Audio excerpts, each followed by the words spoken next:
शहीदों की मजार पर लगेंगे हर बरस मेले। वतन पर मिटने वालों का बाकी निशान यही होगा। इस देश की माटी ने ऐसे ऐसे वीर सपूतों और बहादुरों को जन्म दिया है कि 150 करोड़ का मुल्क उनके कर्ज में दबा हुआ है। हर दौर में किसी न किसी देशभक्त ने कुर्बानी देकर मुल्क को बचाने का काम किया है। ऐसा ही एक भयावह दौर 17 साल पहले मुंबई में आया था। 26 नवंबर के दिन मुंबई में आतंकी हमला हुआ था। वो हमला अब तक के इतिहास का सबसे बड़ा हमला था, क्योंकि उसने 3 दिन तक पूरे देश को उलझा कर रख दिया था। मुंबई का Taj Hotel, Oberoi Trident, Leopold Cafe, Nariman House, Chowpatty, Shivaji Terminus railway station, ना जाने कहां कहां आतंकी हमले नहीं हुए। वो सारे आतंकी पाकिस्तान से आए थे और खून की नदियां बहा रहे थे। लेकिन फिर जब भारतीय सेना के जाबाज कमांडो और एनएसजी ने मोर्चा संभाला तो एक एक कर ये आतंकी मारे गए। लेकिन सबसे बड़ी बात इस पूरे मामले में जो हुई वो हैरान कर देने वाली थी। एक तो ये सारे आतंकी पाकिस्तान से आए थे। ये सारे आतंकी भेजे ही इसलिए गए थे कि वो ज्यादा से ज्यादा लोगों को मार कर मर जाए, ताकि कोई सबूत ना बच सके। अगर ऐसा होता तो भारत में बहुत मुश्किल हो जाती। ये साबित करना मुश्किल हो जाता कि ये आतंकी कहां से आए थे, किसने इन्हें भेजा था, कहां इन्हें हमले की ट्रेनिंग मिली थी। हालांकि ये साफ था कि सारे आतंकी पाकिस्तान से ही ट्रेन करके भेजे जाते हैं। ये भी भेजे गए थे। इनसे बरामद हथियारों से साबित हो जाता कि ये कहां से आए थे। लेकिन उस वक्त आतंकवाद को लेकर एक गहरी साजिश रची गई थी। दरअसल आतंकवादी हमले की आड़ में हिंदुओं को निशाना बनाने का प्लान बनाया गया था।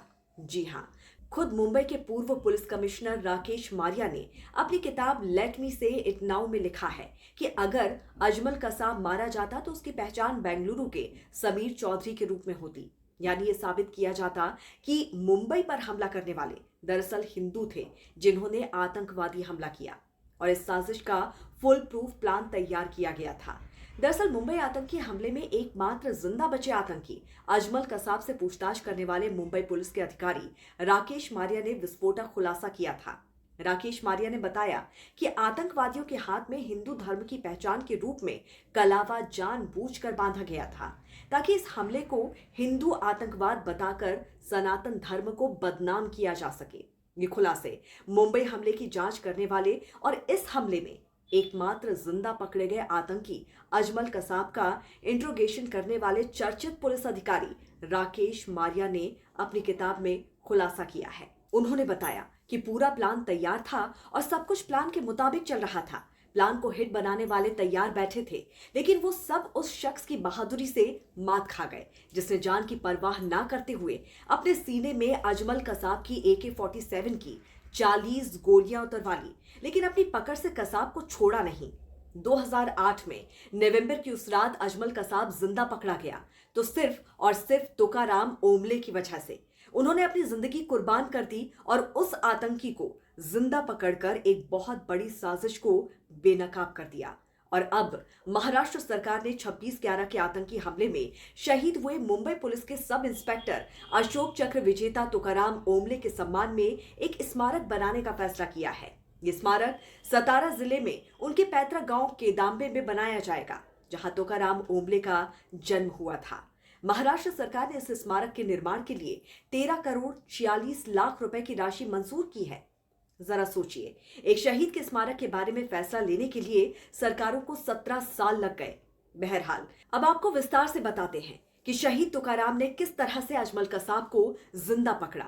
दरअसल कसाब और इस्माइल दोनों आतंकी CST रेलवे स्टेशन पर बेगुनाहों को मारने के बाद कामा अस्पताल में मौत का तांडव मचा रहे थे। इन्होंने वहां पर ATS चीफ हेमंत करकरे समेत 6 पुलिसकर्मियों को मार डाला था और उसके बाद गिरगांव चौपाटी की तरफ बढ़ रहे थे।